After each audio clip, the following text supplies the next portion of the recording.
Salam sejahtera Malaysia, denyut nadi suara rakyat bergema di channel ini.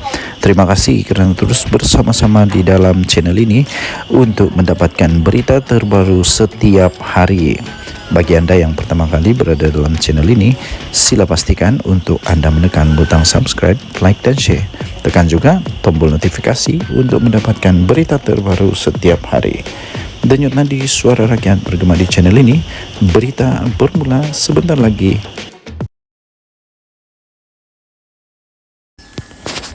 Salam sejahtera Malaysia, denyut nadi suara rakyat bergema di channel ini. Akhirnya, yang dinanti-nantikan oleh seluruh rakyat Malaysia, akhirnya diumumkan oleh Perdana Menteri terbaik Malaysia, iaitu Datuk Seri Anwar Ibrahim.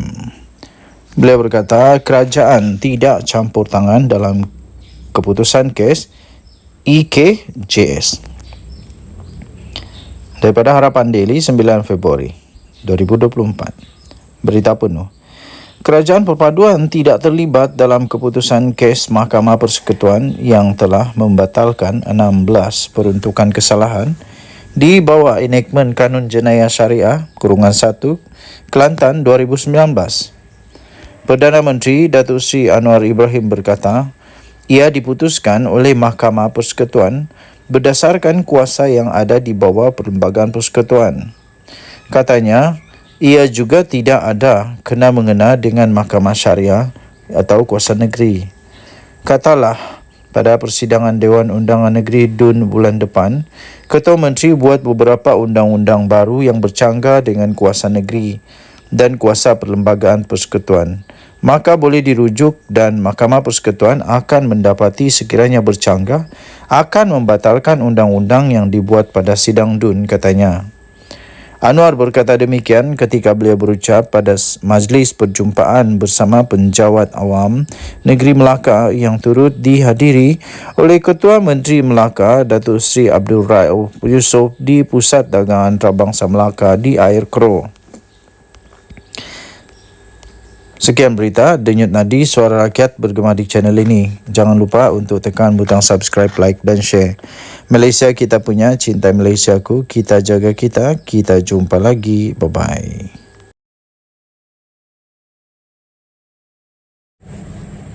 Salam sejahtera Malaysia, denyut nadi suara rakyat bergema di channel ini. Tuan-tuan dan puan yang dihormati sekalian, di mana-mana sekarang ini sebut tentang politik Malaysia, pasti disebut nama Najib Razak. Di kedai kopi, di tepi jalan, di tengah jalan, di atas bukit, di dalam air, di luar air, di atas laut, di mana-mana saja. Semua cerita tentang Najib Razak.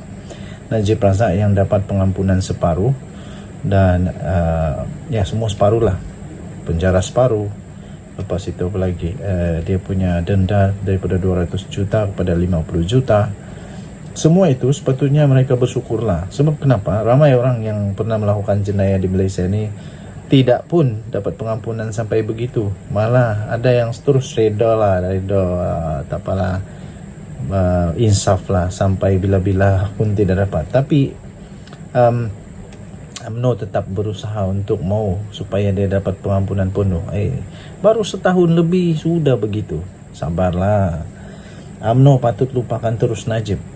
Pemimpin baru seperti Johari Ghani wajar segera untuk ditonjolkan. Itu kata daripada Sabuddin Husin. Saya setuju dengan perkara ini. Sebagai parti yang pernah saya aktif katanya dan memegang jawatan di dalamnya, sejujurnya saya berasa UMNO dalam keadaan yang sangat malang pada ketika ini. Setelah 2 kali kalah dalam PRU, iaitu PRU 14 dan PRU 15, dan ketika sedang terbuka peluang untuk move on dan memperbaiki diri, sayang sekali parti itu tidak pun mengambil peluang untuk melakukannya. UMNO kalah padah dan hilang kuasa buat pertama kalinya dalam sejarah pada PRU ke-14 yang lalu.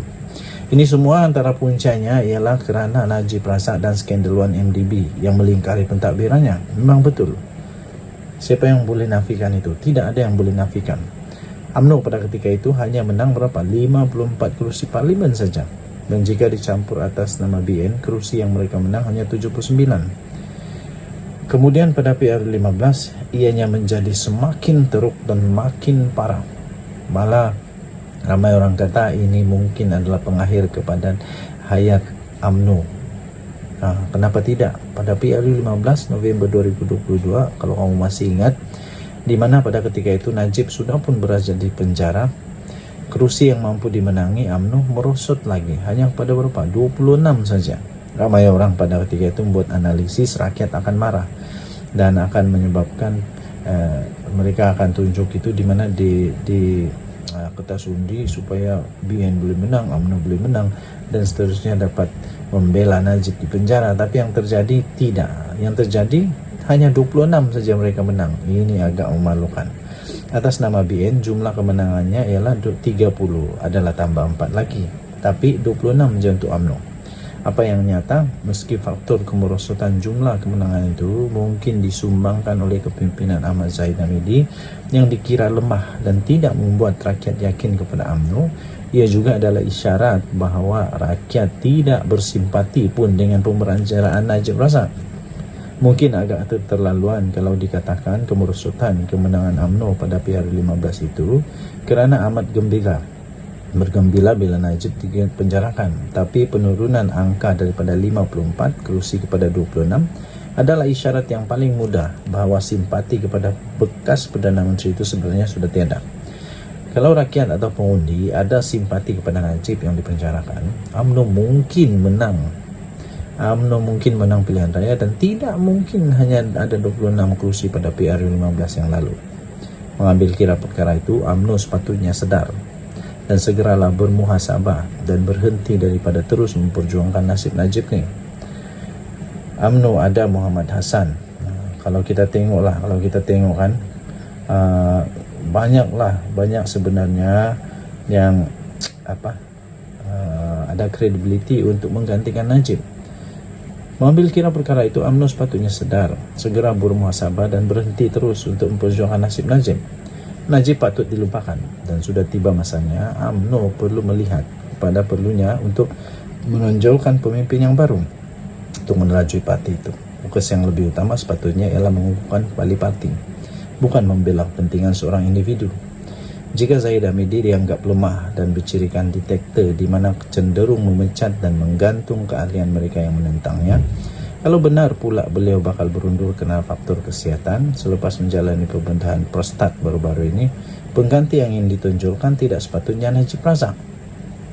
UMNO ada Muhammad Hassan selaku timbalan presiden, ada Khalid Nordin, Johari Ghani, Wan Rusdi Wan Ismail sebagai barisan naib presiden, malah Zamri Abdul Qadir dan lain-lain pemimpin yang berwibawa yang boleh ditonjolkan sebagai wajah pelapis untuk menerajui UMNO selepas Zahid Hamidi.